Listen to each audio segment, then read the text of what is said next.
Low number 2, make people depend on you. जब आप छोटे थे तब आप अपने माँ बाप पर डिपेंड थे, चाहे खेलने के लिए खिलौने चाहिए हो या फिर कोई भी छोटी छोटी इच्छाएं पूरी करनी हो।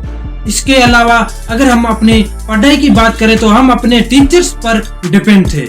इससे हुआ क्या कि आपको सपोर्ट तो मिलता था, लेकिन इसके अलावा वो आपको अपनी मनचाही चीजें भी करवाते थे। मतलब वो जो भी कहते थे वो आपको करना पड़ता था। फॉर एग्जाम्पल, अगर आपके माँ बाप आपका ख्याल रखते थे लेकिन आप उनकी मर्जी के बिना कहीं जा नहीं सकते थे, कुछ खरीद नहीं सकते थे और कहीं भी खेल नहीं सकते थे। वैसे ही टीचर्स अगर वो आपको होमवर्क देते थे तो वो आपको करना पड़ता था, क्योंकि आपको पता था कि आप उनके बिना पढ़ाई नहीं कर सकते हो। यानी कि आप उन पर पूरी तरह से निर्भर थे। और यही ये पावर कहता है कि आप लोगों को अपने ऊपर पूरी तरह निर्भर करवाना सीखे। आपको लगता होगा कि नहीं, मैं लोगों को सेल्फ डिपेंड बना दूंगा, बन जाए, अच्छी बात है। लेकिन अगर आप जॉब कर रहे हो, अगर आप बिजनेस कर रहे हो, अगर आप अपनी लाइफ में बोल देते हो लोग जो करे खुद सीखे, नहीं, ऐसा नहीं चलेगा। इसका एक एग्जाम्पल सुनो, बहुत अच्छी कहानी है। 2 घोड़े की कहानी है। एक घोड़ा बहुत मेहनती रहता है और एक घोड़ा बहुत ही कामचोर रहता है। तो मालिक क्या करता है कि वो देखता है कि उसका जो पहला घोड़ा है वो बहुत ही मेहनत कर रहा होता है, वहीं पर दूसरा घोड़ा बहुत ही कामचोर रहता है।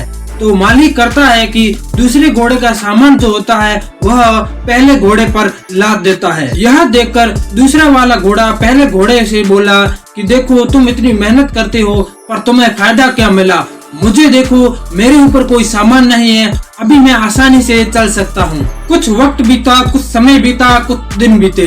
तभी मालिक देखता है कि जो उसका पहला वाला घोड़ा है वो बहुत ही मेहनत कर रहा है, परंतु जो दूसरा वाला घोड़ा है वो किसी काम का नहीं है। तो मालिक सोचता है कि जो मैं सामान खाने पीने का जो दूसरे वाले घोड़े को दे रहा हूँ, वही अगर मैं सामान उस मेहनती घोड़े को दूं तो वो अच्छा रिजल्ट देगा। और जो दूसरे वाला घोड़ा है वह मेरे अभी कोई काम का नहीं है, तो मैं ऐसा करता हूँ, उसे मरवा देता हूँ, कम से कम उसकी चमड़ी तो मेरे काम आ जाएगी। ऐसा ही होता है। आपको लगता होगा कि मैं बहुत स्वीट हूँ, लेकिन जब तक आप लोगों को अपने ऊपर डिपेंड करवाना नहीं सीखोगे, आपके साथ भी यही होने वाला है। अगर आपने निकोलो मैकियावेली का नाम सुना होगा, जिसने बहुत ही फेमस किताब द प्रिंस लिखी है, उसने अपनी किताब में यह साफ कहा है कि किसी भी लीडर से यह ज्यादा जरूरत है कि लोग उससे डरे, ना कि प्रेम करे। तो समरी में मैं यही कहूँगा कि आपकी पर्सनल लाइफ हो या प्रोफेशनल लाइफ, आप लोगों के लिए कुछ ऐसा छोड़ो जिससे लोग आपसे जुड़े रहना चाहते हो।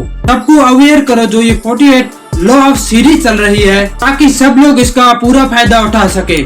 सब्सक्राइब करना मत भूलना ताकि ये वीडियो सीरीज आप भूल न जाओ। चलो फिर मिलते हैं लॉ नंबर 3 के साथ। तब तक के लिए आप कमेंट में बताओ कि कैसा लगा वीडियो। अगर कुछ सजेशन हो तो वो भी कमेंट में जरूर बताओ।